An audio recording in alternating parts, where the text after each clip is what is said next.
Días. Hoy tenemos el gusto de recibir al maestro Ricardo Valderas Sánchez, quien es ingeniero químico por la UNAM, es al maestro en administración de sistemas por parte de la Universidad Iberoamericana, pero lo más importante que ahorita nos atañe es que es un Certified Safety Management for World Safety Organization, o sea, un administrador certificado.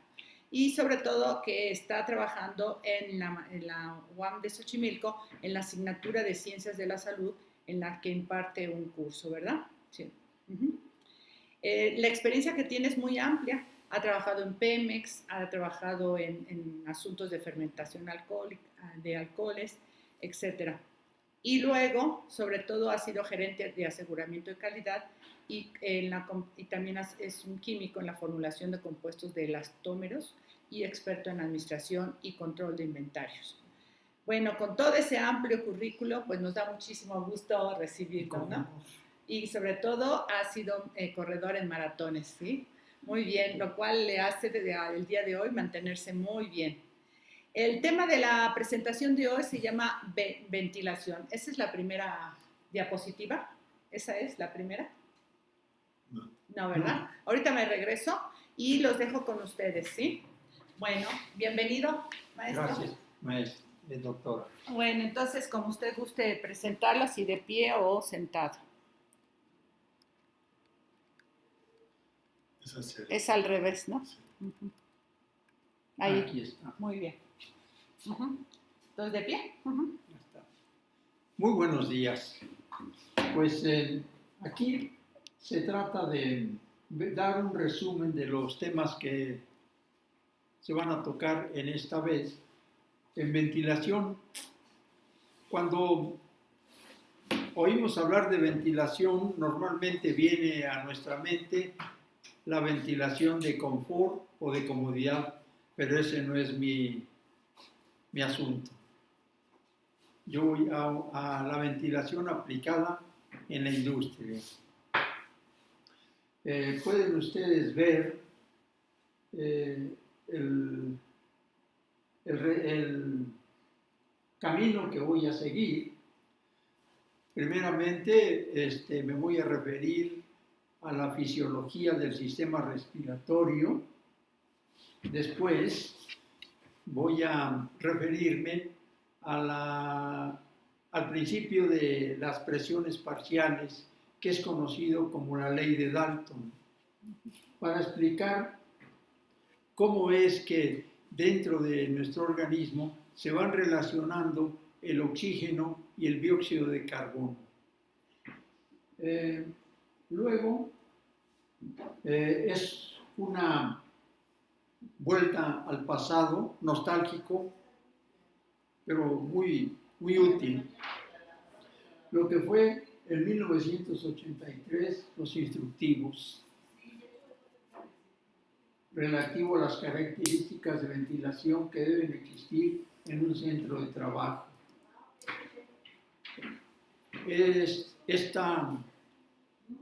Este instructivo ya no está en uso, fue inexplicablemente hecho a un lado. Personalmente me parece que se cometió un error.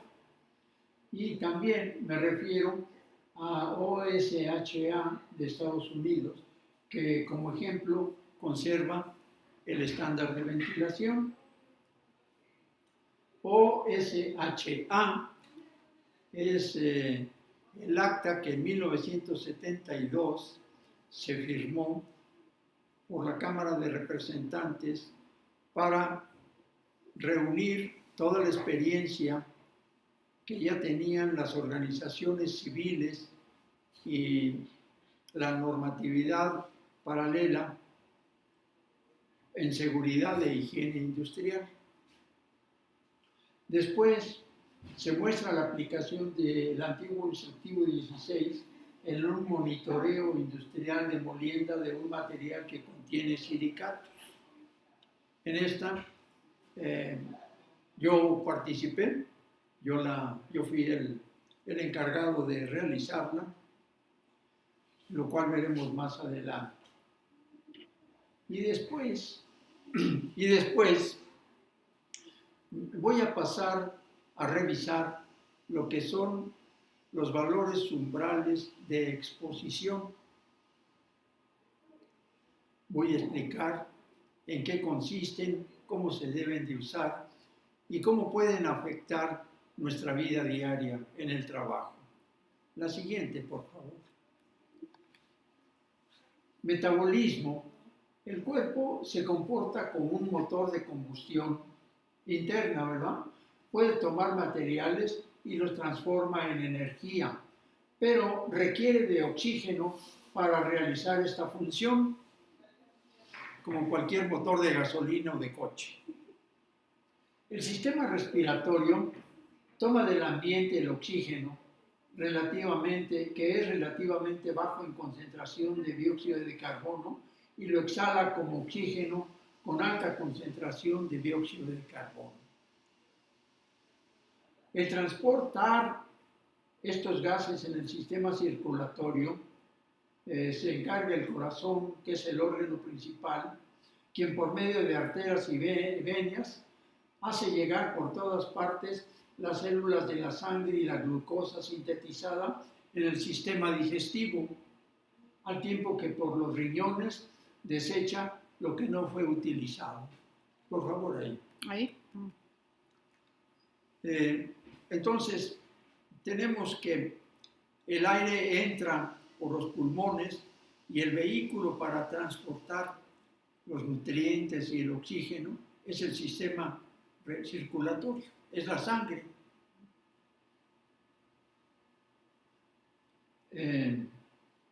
La fuente principal de combustible del cuerpo es la glucosa. Por eso algunos ya a estas alturas del partido tenemos problemas con el azúcar, problemas con la glucosa. La glucosa, pues, cuando hay un buen funcionamiento, como en el caso de ustedes jóvenes, sin afectar a la doctora, producen suficiente enzima para estar procesando la glucosa y no se alimenta. El problema con la glucosa es de que trastorna todo el sistema de las personas. Está uno a veces muy tembeleque, muy inestable y necesita, ya en casos extremos, no es el mío, pero la insulina, que es la que produce el organismo de manera natural en el caso de ustedes. Espero y les deseo buena suerte. El siguiente, por favor. El mecanismo de respiración de los pulmones. Es necesario meterse un poquito a estos aspectos. Yo no soy médico, pero como higienista industrial estoy muy familiarizado con estas situaciones, porque al entenderlas se explican muchas cosas respecto a lo que es el aire y la ventilación. Pues se toma el oxígeno, se usa y se expele oxígeno y principalmente dióxido de carbono. Esta función se hace mediante la caja torácica, las costillas, y es una cosa involuntaria. Las costillas comprimen a los pulmones y los expanden también a la hora de hacer la respiración. El aire finalmente llega a lo más profundo de los pulmones, donde están los alvéolos, quienes están directamente conectados al sistema circulatorio. ¿Cómo es que puede pasar el gas oxígeno a la sangre? Bueno, los alvéolos están conectados directamente con el sistema circulatorio mediante una membrana delicadísima.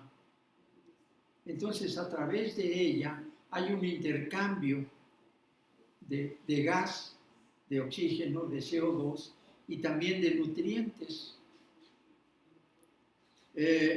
Los fumadores deben de entender que al estar almacenando el humo del tabaco en esta región de los alvéolos, pues están impidiendo que se comporte el sistema circulatorio como debe de ser. De ahí, en los fumadores empedernidos, su color de piel muy diferente, no lucen oxigenados. Espero que les llegue el mensaje. La siguiente, por favor. Para entender mejor cómo es que el organismo va a regular esa mezcla de dióxido de carbono y de CO2.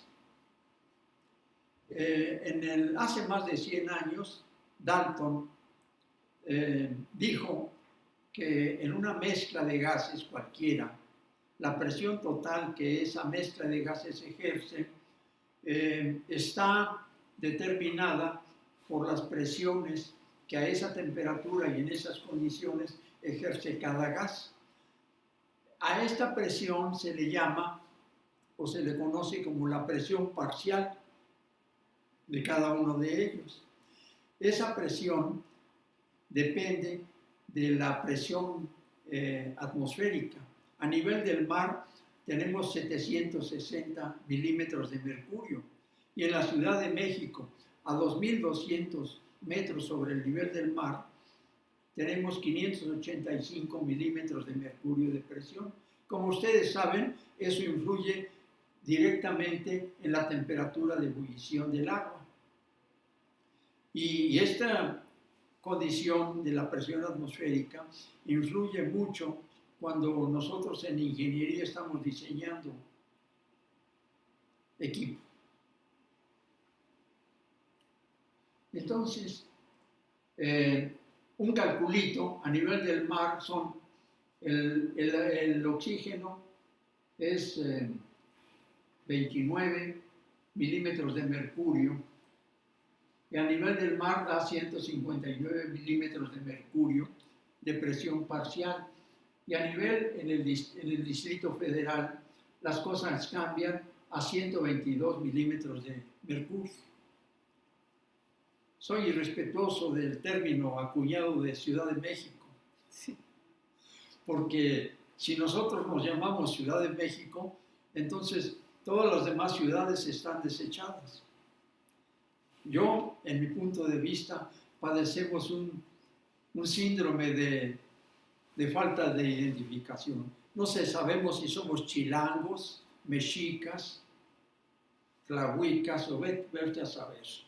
Tenemos que resolver esa situación, pero menos Ciudad de México, según yo. Pero no es el porcentaje de oxígeno en el aire, sino la presión parcial lo que es importante. Pues a medida que el aire viaja por los pulmones, la presión parcial del oxígeno disminuye y, por ejemplo, a una altura de 2.200 metros sobre el nivel del mar, como en el Distrito Federal, la presión parcial de oxígeno disminuye de 122 a 84.5. ¿Por qué es importante esto?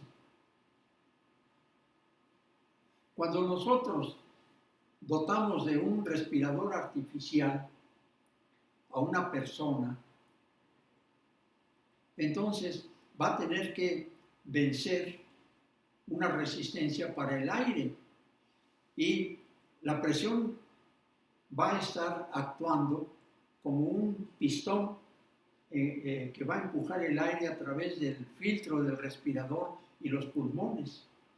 Cuando nosotros estamos a nivel del mar, sentimos más cosas más fáciles, inclusive los automóviles caminan a todo dar.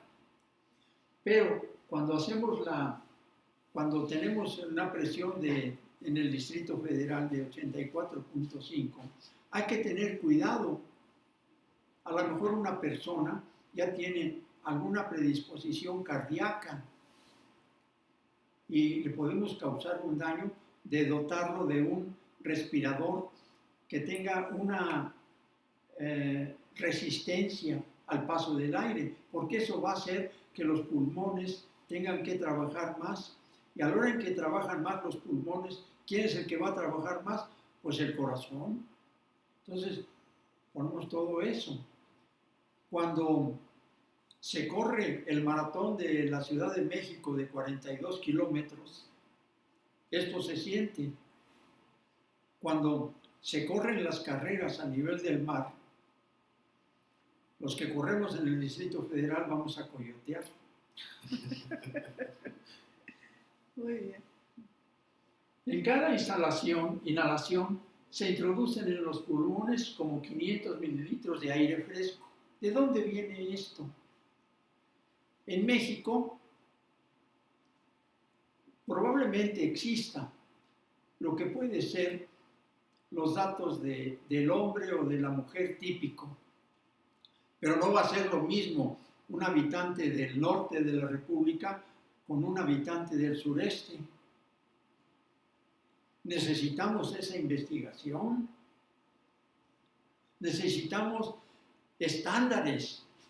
Nosotros que viajamos en el transporte público, nos damos cuenta de que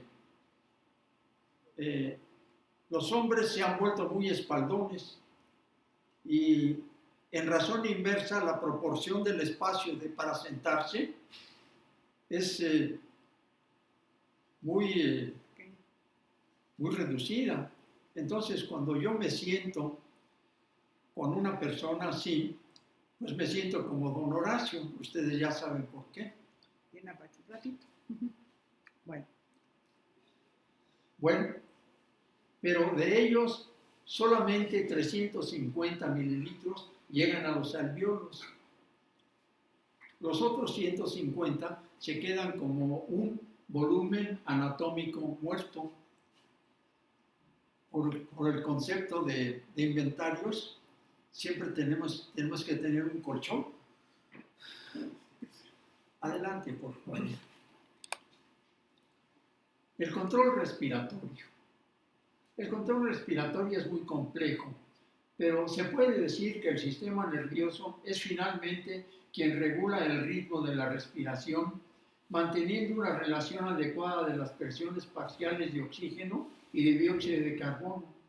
Basta recordar que el cuerpo no tiene la capacidad de almacenar como lo hace con azúcar o con el agua.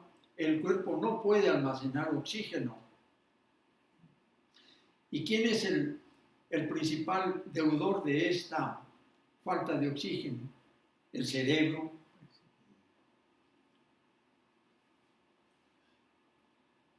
Y debe haber un mecanismo que rápidamente reaccione para equilibrar los cambios que se presenten en la relación oxígeno y CO2. Esta es la clave de la respiración. Finalmente, es el cerebro quien es más fácilmente dañado por la falta de oxígeno, por lo que resulta explicable que sea el propio cerebro quien regule la respiración a base de la presión parcial de CO2 en la sangre y no por la presión parcial del oxígeno. Tendemos a pensar que el oxígeno es vida, pero el CO2 inhibe la toma del oxígeno. Aquí he hecho una serie de datos duros respecto del aire a nivel del mar.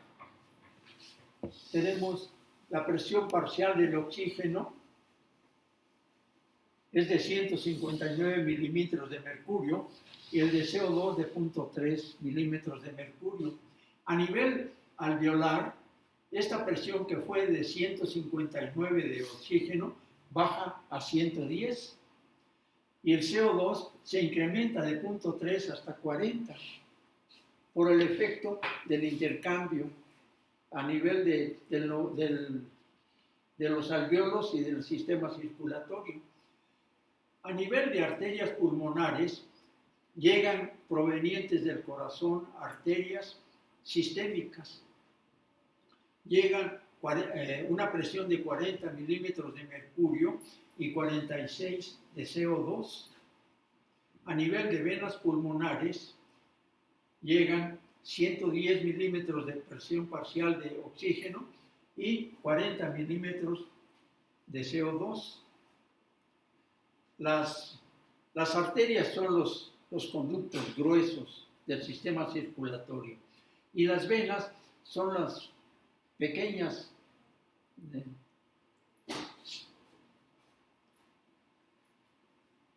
partes del sistema que son las responsables de hacer llegar los nutrientes hasta las células, hasta el lugar de donde se necesita. Entonces, ven ustedes que van al corazón arterias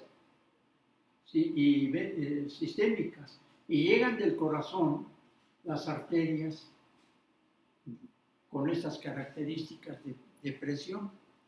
O sea, tenemos entonces que la mezcla de gases, cuando está ya en el sistema circulatorio, tiene un equilibrio entre el dióxido de carbono y el CO2. Por eso quise yo tomar el sistema de ventilación y por eso tenemos la base fisiológica del sistema respiratorio. ¿Cuántas veces desgraciadamente no nos enteramos de que las gentes mueren dentro de los contenedores? ¿Qué es lo que pasa? Pues que llega el momento en que el nivel del dióxido de carbono se eleva tanto que lo que están respirando prácticamente es dióxido de carbono.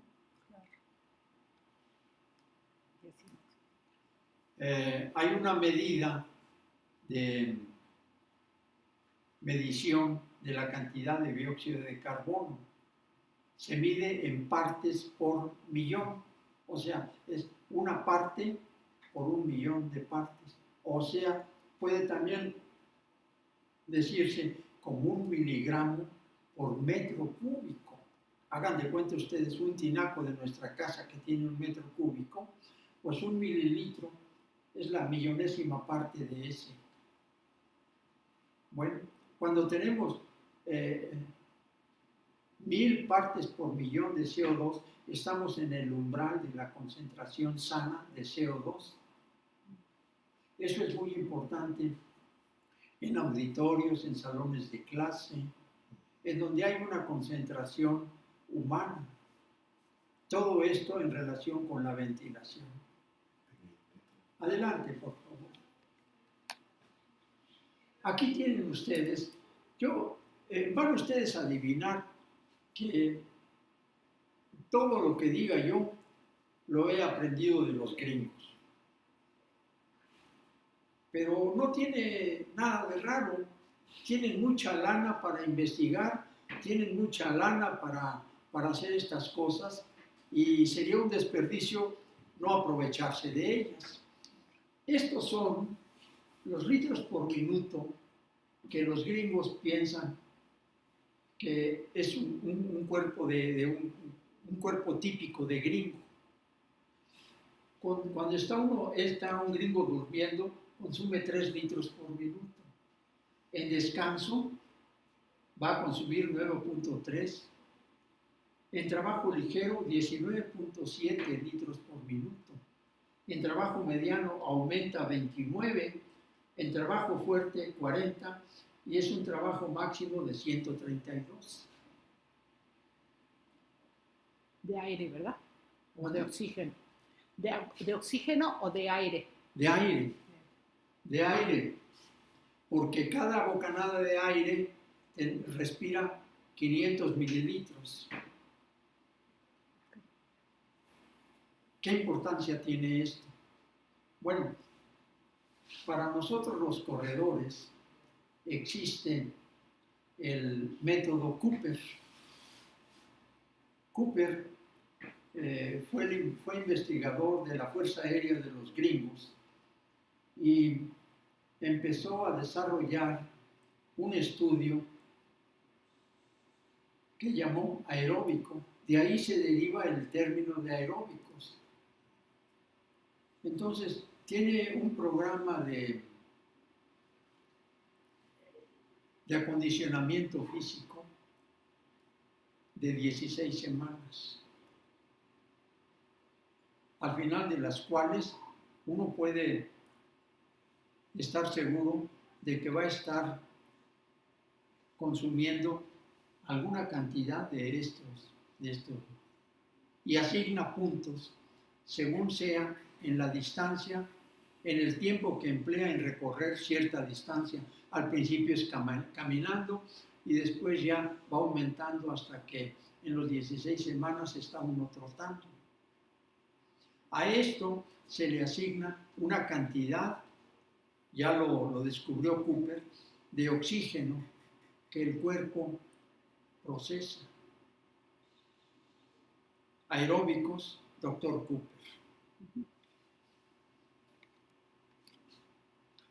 El antiguo instructivo número 16 tenía estas 7 directrices que se me hacen muy benéficas. La obligación de los patrones para mantener la ventilación necesaria. Esto fue eliminado, como otras de tantas cosas extrañas que se hizo durante muchos años, durante 30 años. De repente vino la necesidad de sintetizar todo y empezaron a distribuir esto, a repartirlo en las diferentes normas. Pero esto se lo fusilaron, no más. Hay en la Secretaría del Trabajo un comité de gentes que saben de esto y de patrones y de autoridades. Y ellos han sido los responsables de que esto no figure. Es mi punto de vista. Yo espero que se note que no estoy de acuerdo con ellos. Dice, ¿por qué? Porque haya un insuficiente suministro de aire, porque el ambiente se alimenta con volumen de aire viciado, porque hay concentraciones de sustancias químicas superiores a lo permisible, porque hay condiciones térmicas elevadas, porque hay cambios bruscos de temperatura, porque hay atmósferas inflamables o explosivas. La disponibilidad de oxígeno para la respiración debe ser mínimo de 18. En 18 los gringos califican como inmediatamente peligroso para la vida, abajo de eso. Y 21 pues es el contenido normal de oxígeno en la mezcla del aire. Considerando una presión ya sea de 522 o de 760 milímetros de mercurio. Fíjense que insisto siempre en los 522 porque es la altura de nuestra ciudad. Emplear ventilación artificial en caso de ser necesario. Evitar la exposición directa al aire de ventilación artificial. No es posible que una gente esté trabajando cerca de donde le sople el aire.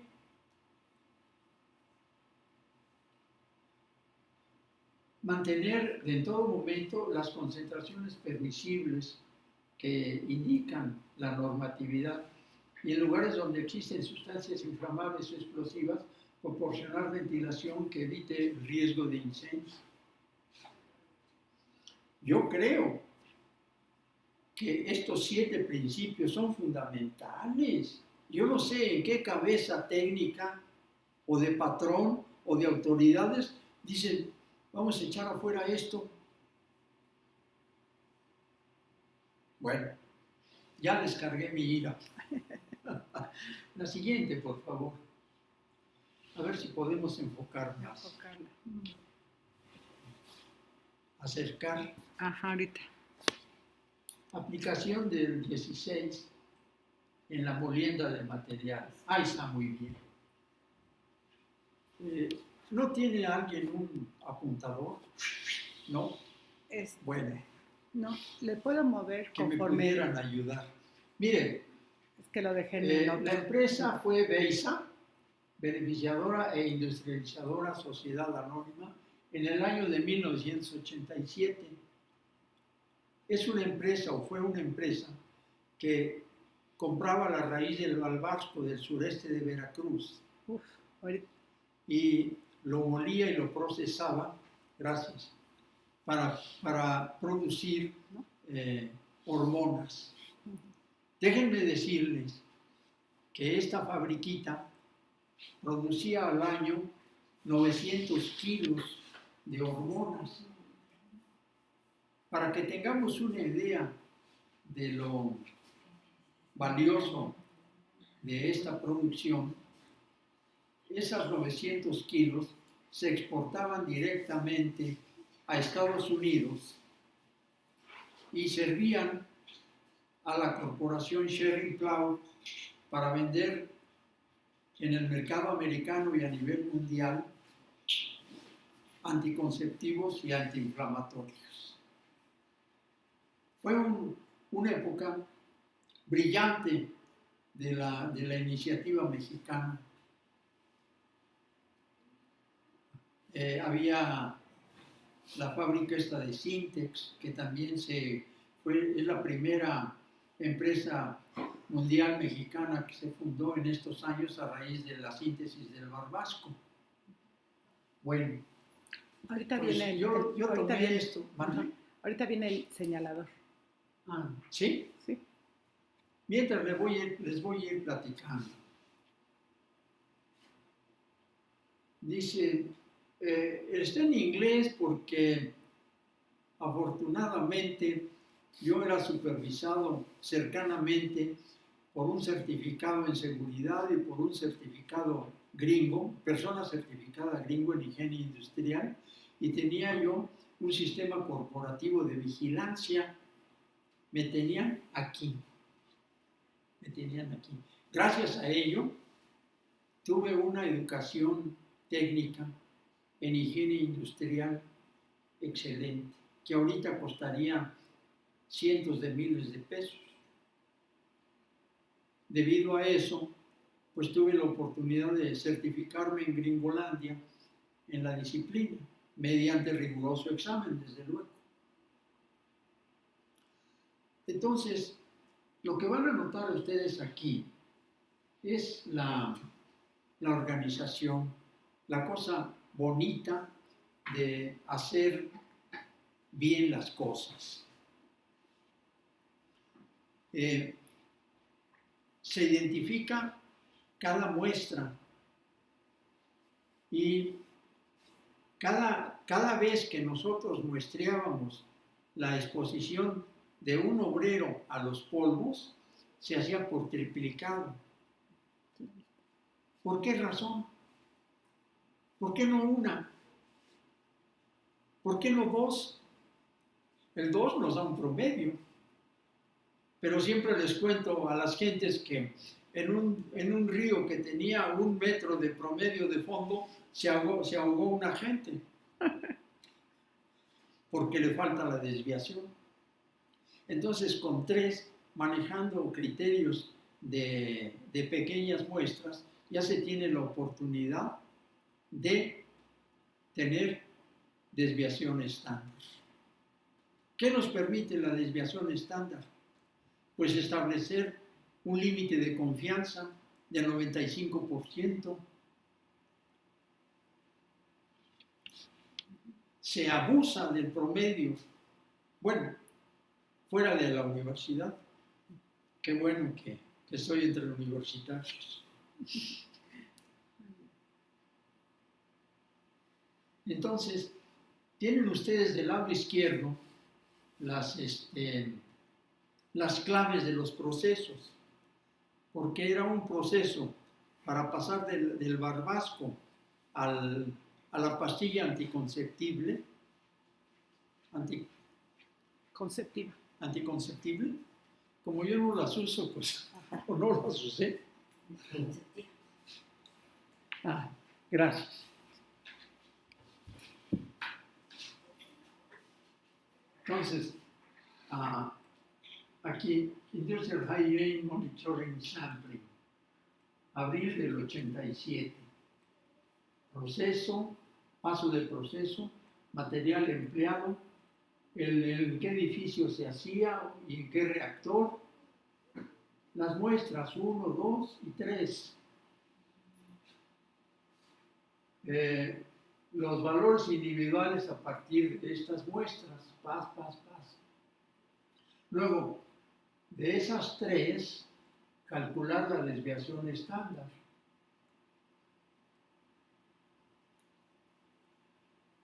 De ahí establecer el límite de confianza 95. ¿Ya? Un infinito.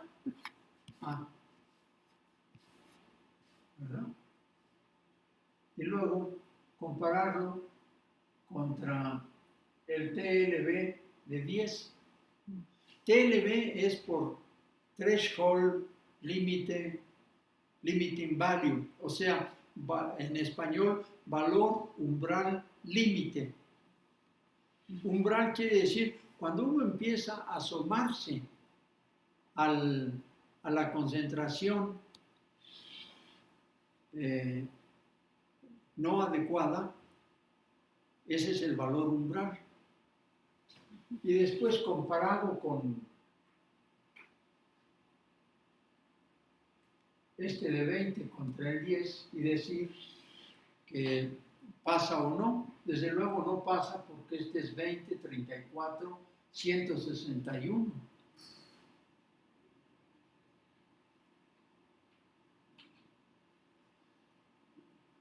Noten ustedes que aquí tengo un valor de 10 miligramos por metro cúbico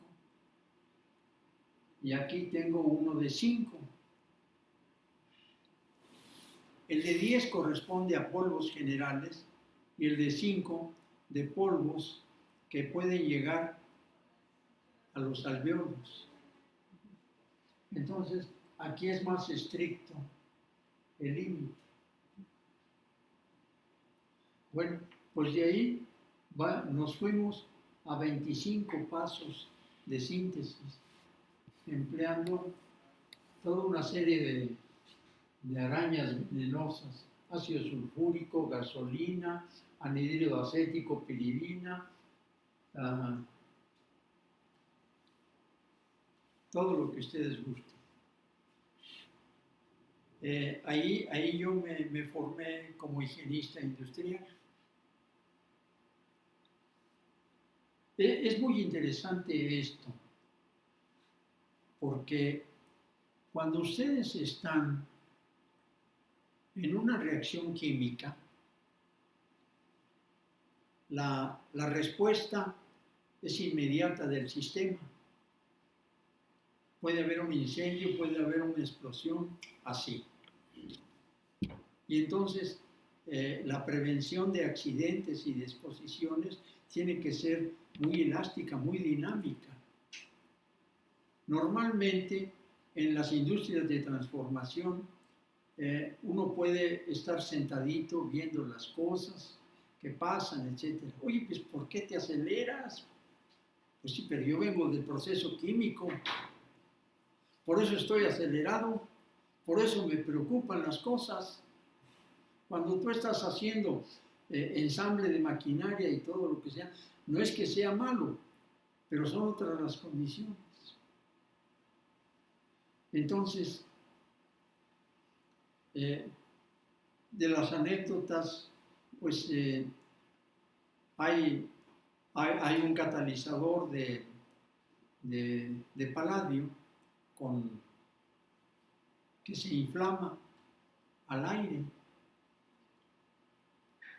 Hay una mezcla de ácido sulfúrico y ácido crómico que por su poder de calor inflama espontáneamente todo combustible que esté cerca de él. Alguna vez tuvimos un incendio en un reactor con metanol entró el sistema de combate de incendios, pero no se apagaba el fuego. Con varios reactores, 4 o 5 en una planta, no sabemos en dónde estaba el fuego. El fuego no se apagaba. Yo, como responsable de contraincendio, entré al área, pero es tan fuerte el sistema de contraincendio que desplaza todo el aire. Tuve que salir casi inmediatamente porque no era respirable. Eso es lo que se consigue al estar desplazando el oxígeno para que ya no haya combustión, pero el fuego seguía y seguía. ¿Qué pasaba?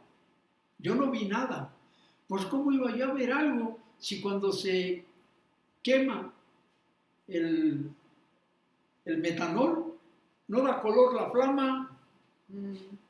No la da. ¿Y qué pasaba? Pues que había una bomba que estaba dosificando y dosificando metanol al reactor. ¿Cuándo íbamos a apagarlo? Hasta que a alguien se le ocurrió que era la bomba que tenían que apagar. La apagaron y el incendio se detuvo. Déjenme decirles que en un sistema de contraincendio verdaderamente bien hecho, de acuerdo con la normatividad NFPA, gringa también, debe ser un motor diésel.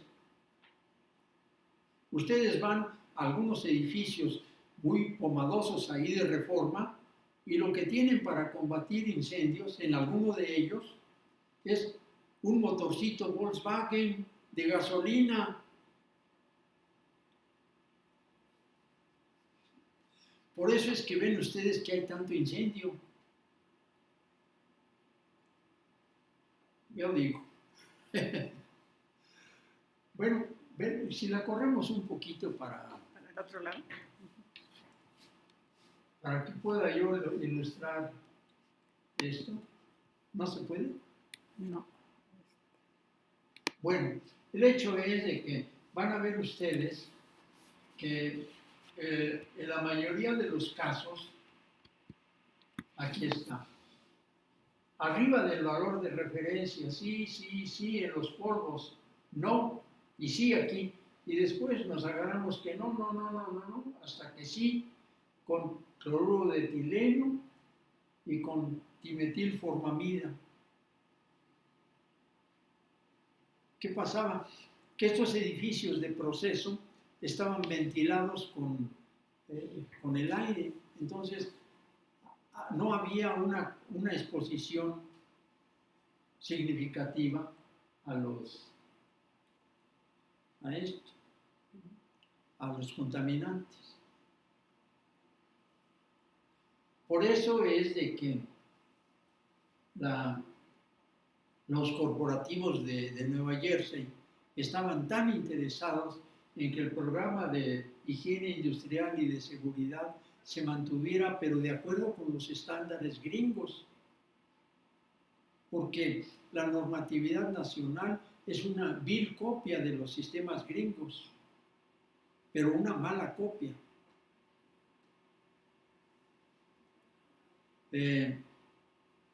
Yo nunca respeto la normatividad nacional porque sé que si aplico la normatividad gringa, estoy de sobra obedeciendo la normatividad. Miren, vamos a un caso. Yo a esta edad del partido, a veces los viejitos, yo me llamo a mí mismo Runco. Runco en náhuatl significa arrugado. No me estoy ofendiendo.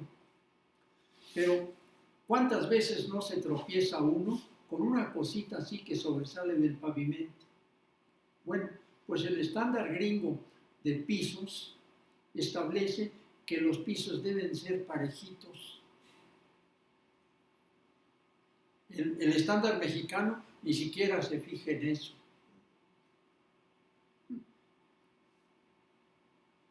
Y así por el estilo. Otra cosa que me choca de la normatividad nacional que antes de llegar a la sustancia de la norma o de algo así, hay 2 párrafos enormes donde se justifica la Revolución Mexicana, a Pancho Villa, a Emiliano Zapata, a toda la ley. Se tiene uno que chupar todo eso para que después diga, este es el estándar. Vienen los 7, los 10 puntos que a ustedes les interesan. ¿Qué necesidad? Bueno, eso se tiene que acabar. La siguiente, por favor. La siguiente. Sí.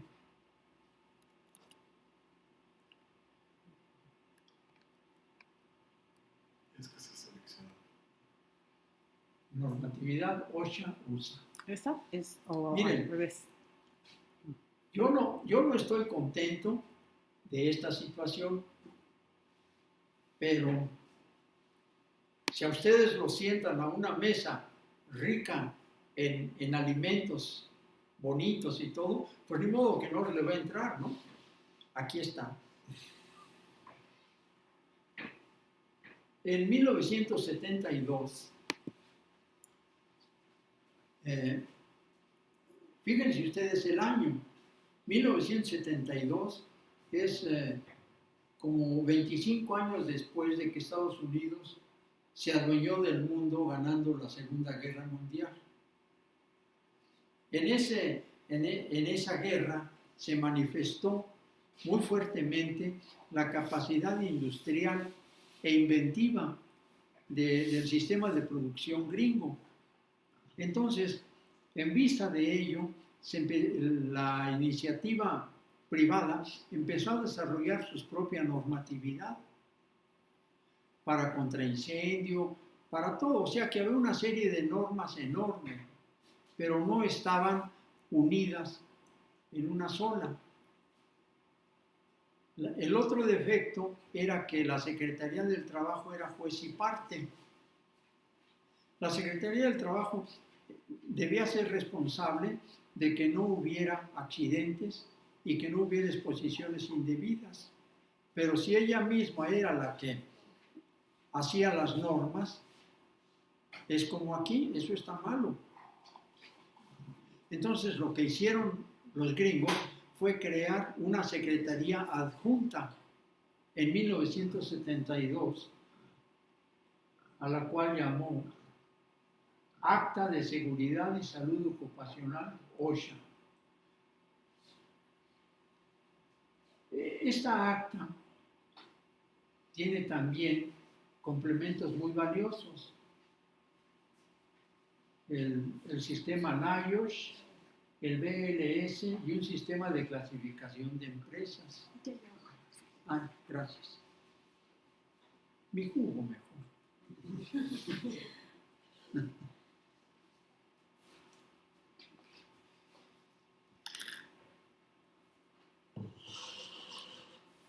NIOSH,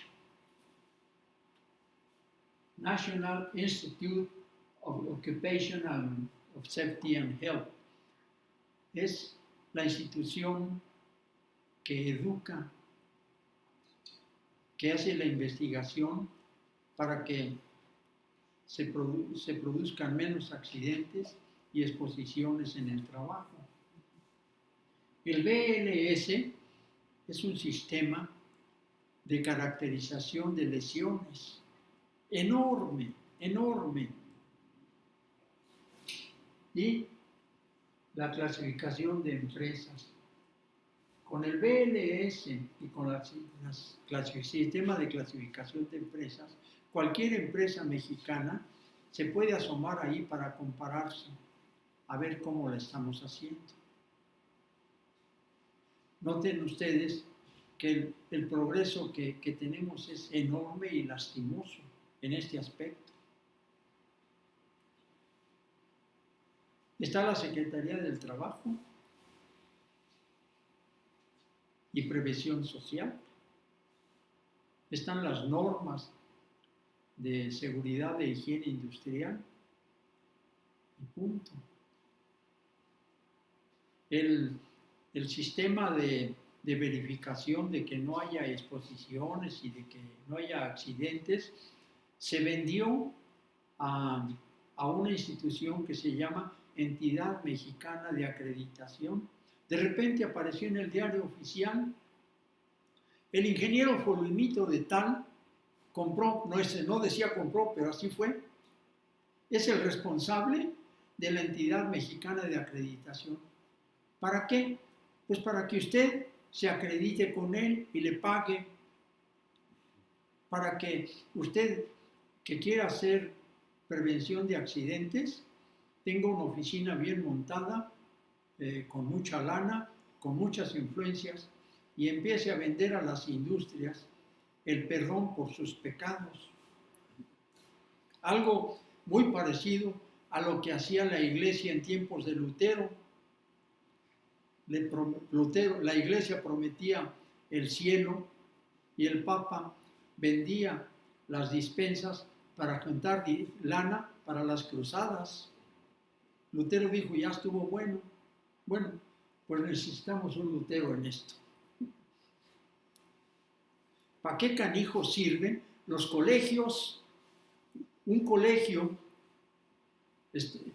me van a correr, ya no me van a dar chance de estar aquí. Un colegio es una entidad legal para responder como profesionista certificado o responsable por acciones de la ley. Existen.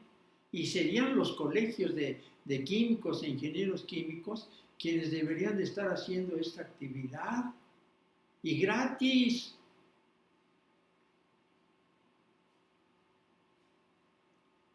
Sí, ¿de qué canijo sirve que hayamos pasado hace 60 años por la universidad si tenemos que estar cobrando por todo lo que aprendimos? Es hora de compartir. Es hora de compartir. Bueno, yo digo, porque a estas alturas del partido, pues yo puedo hacerlo, pero soy yo, nada más. Bueno, pues si nosotros hacemos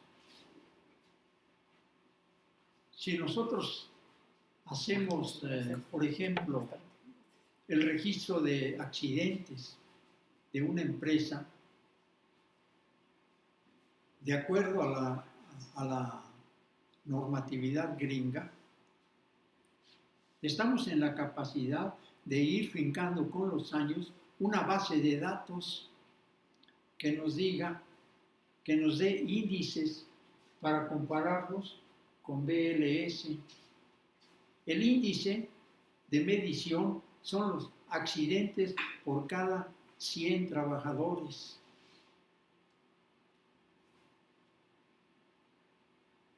Yo lo estuve haciendo en virtud de que tenía que reportar a Gringolandia mis índices. Con BLS se pueden establecer minuciosamente qué parte del cuerpo se está lesionando.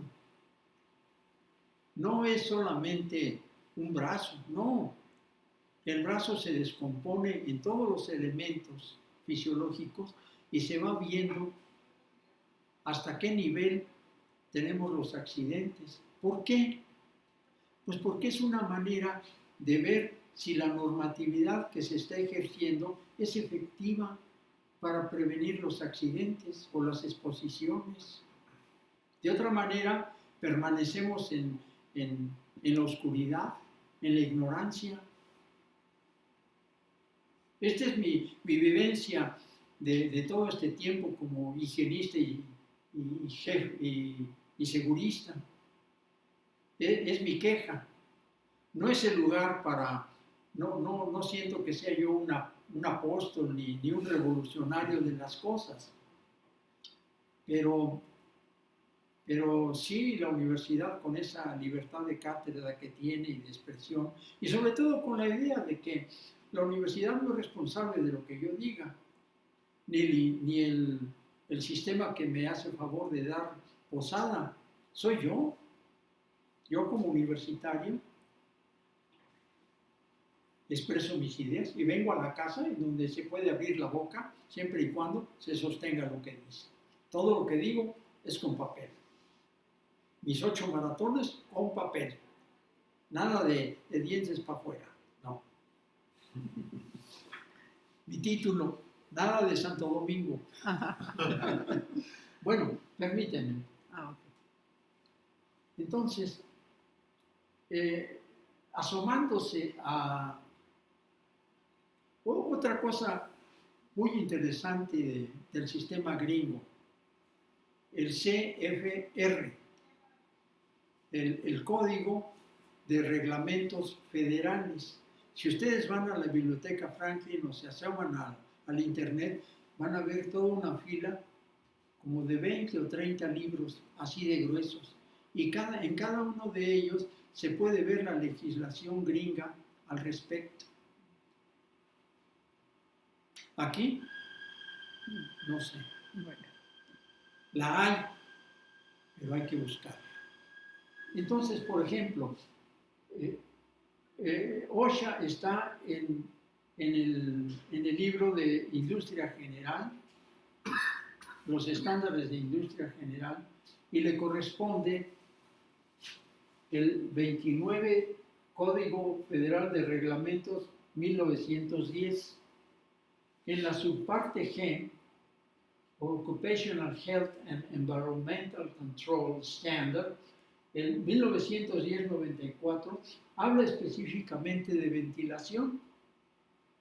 En el manual que yo tengo de 1981, va de la página 83 a la 111. ¿De qué habla? Pues de la principal preocupación de los gringos, el desgastar metales o materiales en esmeriles, por ejemplo.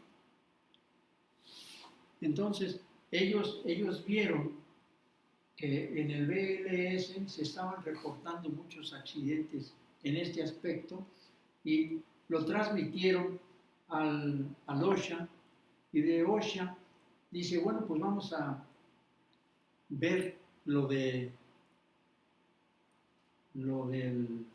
las el pulimento, pero también se ocuparon de la pintura en dispersión. Alguna vez yo visité una fábrica de camas y pintaban ahí en la Agrícola Oriental, pintaban en spray con thinner las camas. Bueno, tenían su sistema de ventilación, salían, pero ¿qué pasaba? Que atrás y en los lados había casas, habitación.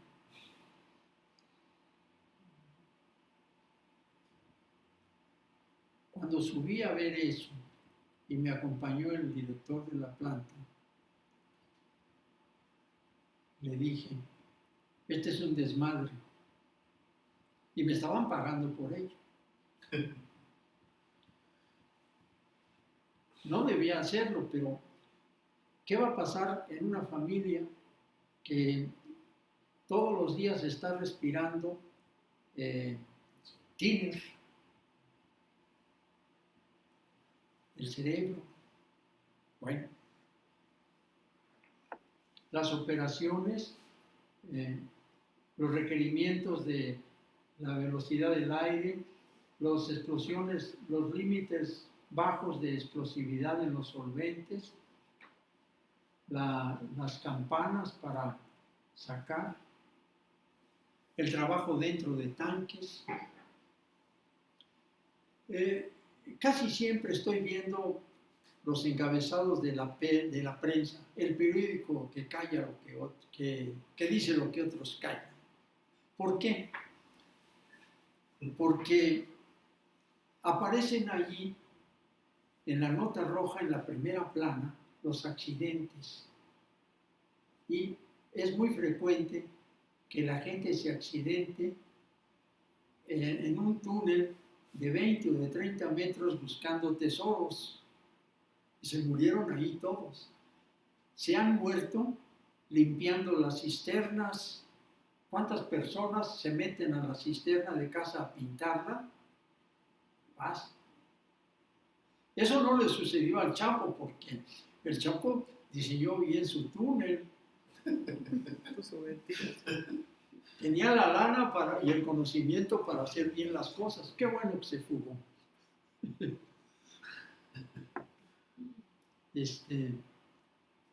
Mujeres muertas al limpiar una cisterna.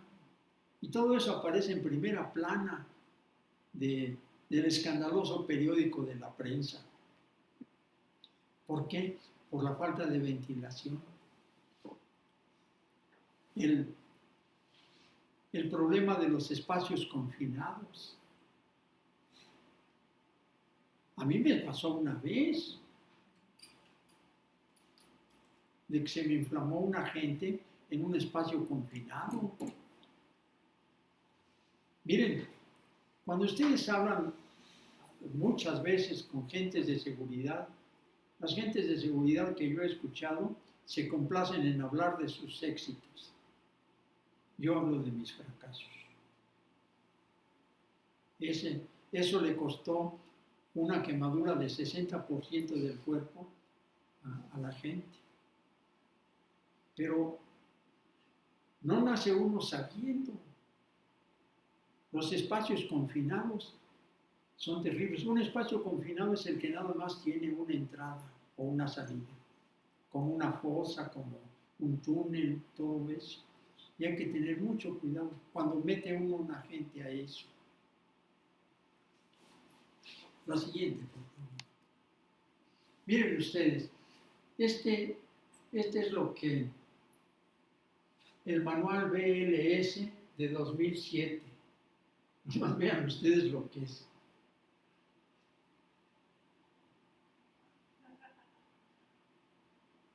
Overview, o sea, una vista del pájaro.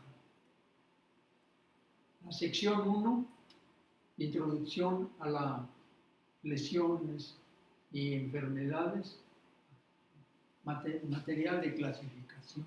La sección 2, naturaleza de la lesión o de la enfermedad, parte del cuerpo afectado, la fuente,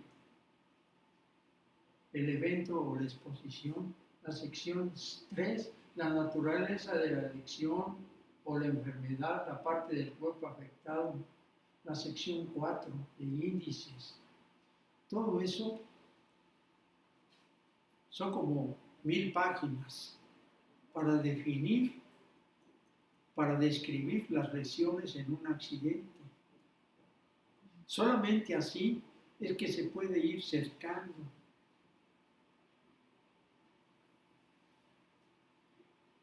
¿Qué pasa aquí en México?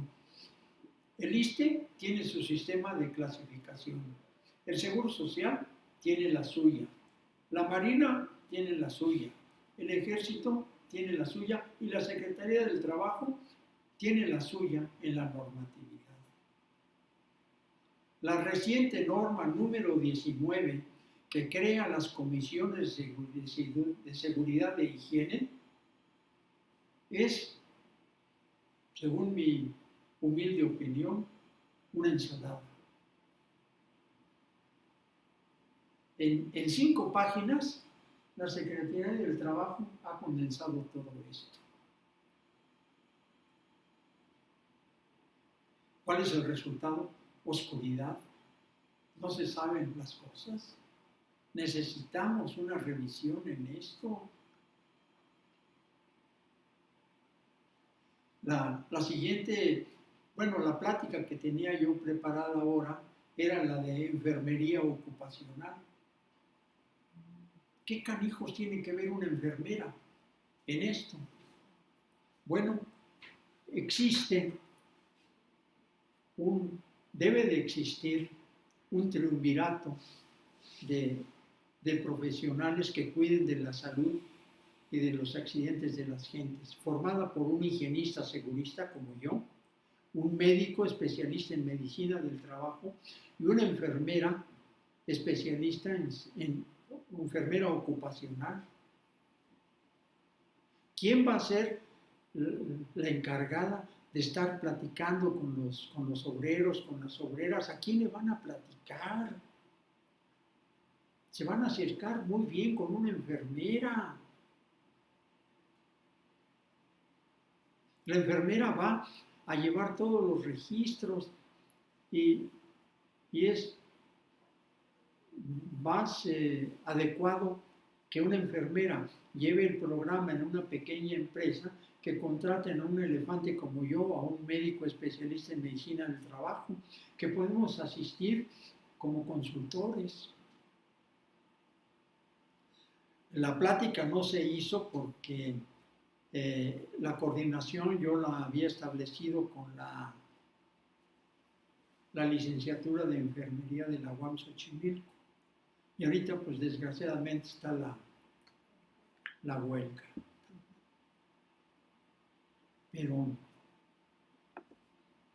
qué bueno que yo sueño con que alguna vez en los centros de salud del Distrito Federal exista un equipo como este y que vaya itinerando a los talleres eléctricos, a los talleres mecánicos, a las costureras que están cerca y las escuche. Tenemos un problema de salud nacional. Con estas acciones se pueden prevenir que la gente no se enferme tempranamente. ¿Por qué lo digo? Pues porque a mis 81 años de edad yo sé de lo que hablo.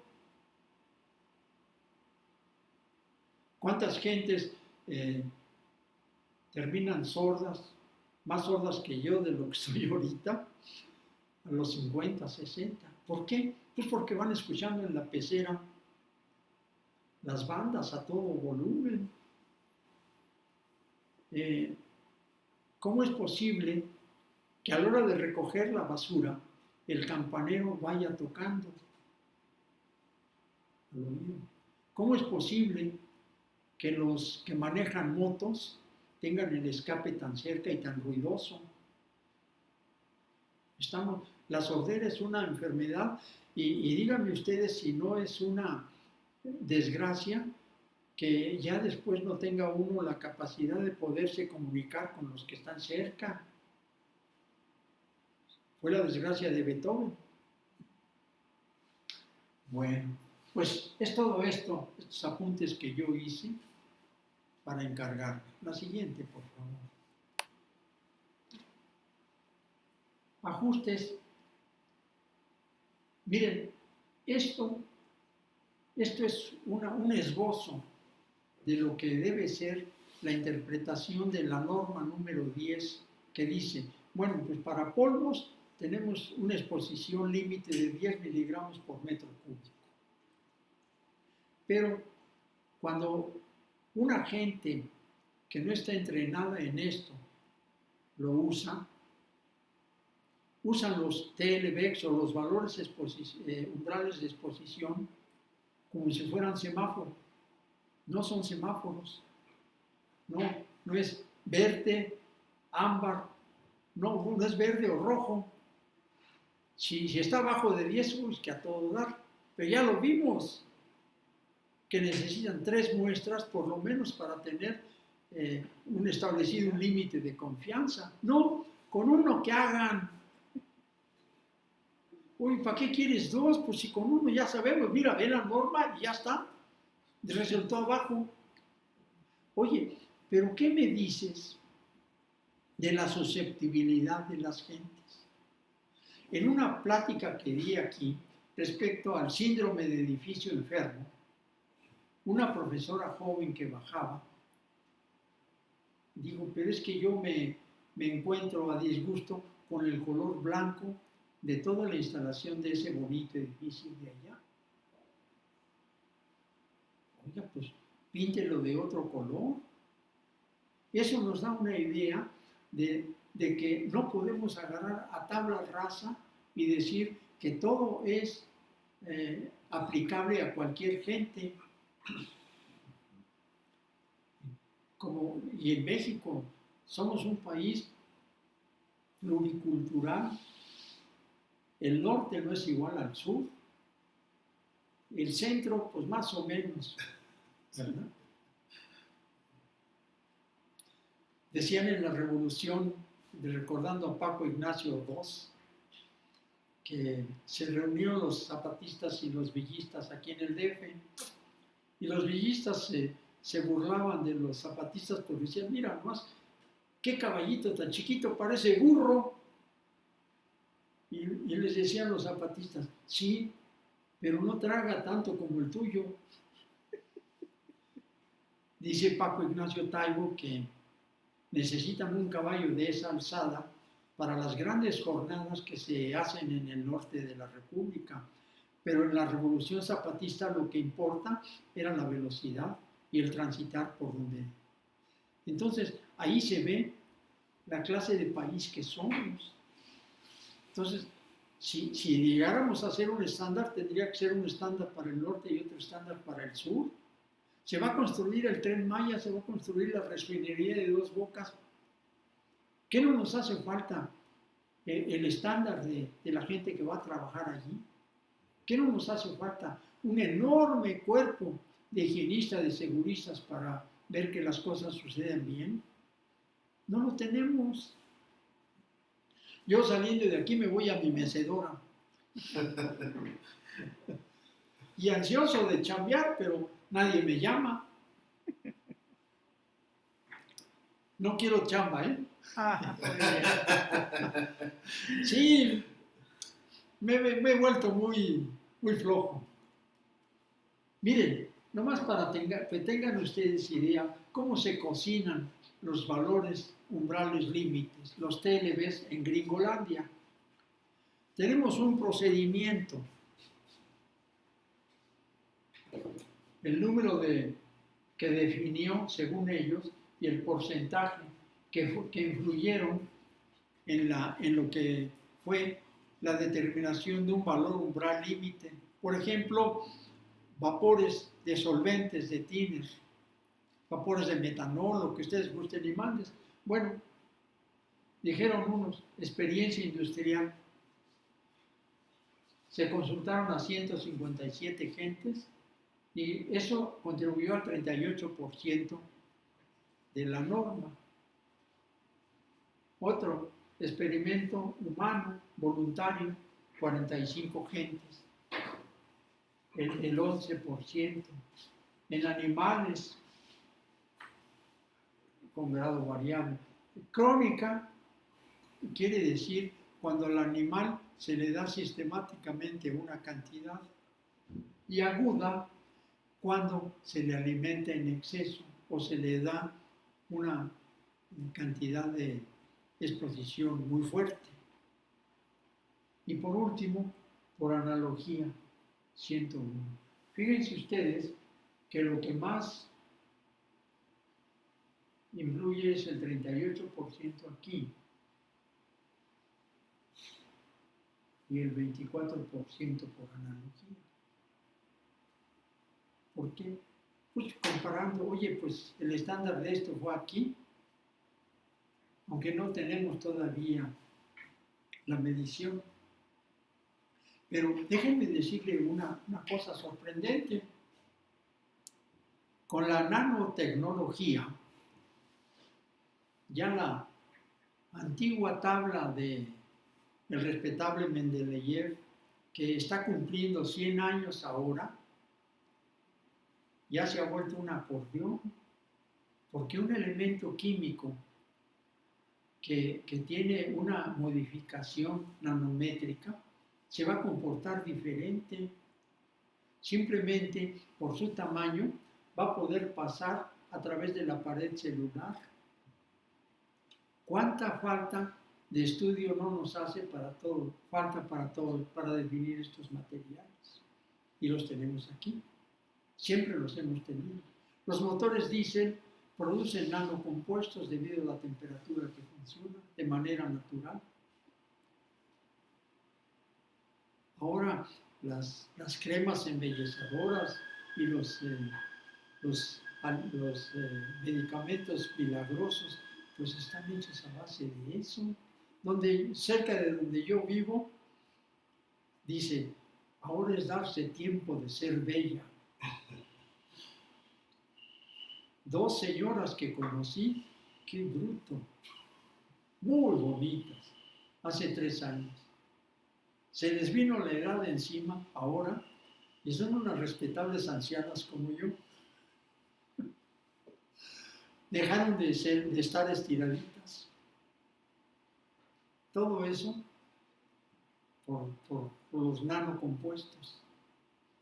Las cosas en los ojos, las cremas. Bueno, entonces, por favor, esto ilustra que los TLBs no son semáforos y que deben ser aplicados siempre en beneficio del trabajador. La siguiente, por favor. Esto tenía yo preparado. No los voy a aburrir con todo esto, pero es el cálculo de un sistema de ventilación por el método de balanceo. Todo esto da para toda una plática. Ventilación da para toda una plática muy, muy interesante. Ojalá y me vuelvan a llamar otra vez. ¿Cómo no? Desde luego. Uh-huh. Y yo le tengo mucha fe y sueño con que si existe ese triunvirato de higienista, médico e enfermera de medicina del trabajo. Se puede hacer mucho bien, mucho bien. Es la última hora. ¿Sí? Esto lo tomé del libro de ACGIH. Es una de tantas organizaciones de higienistas gubernamentales que periódicamente, cada 4 o 5 años, saca un libro sobre ventilación industrial. Y esta es la forma en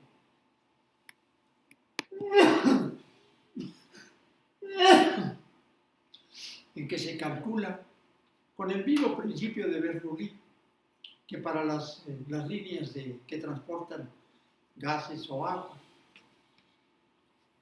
Entonces, el aire puede ser calculado a base de presiones. Pero mientras en una línea de agua o de petróleo tenemos enormidades de presión, aquí la presión se mide en centímetros de agua. Nada más.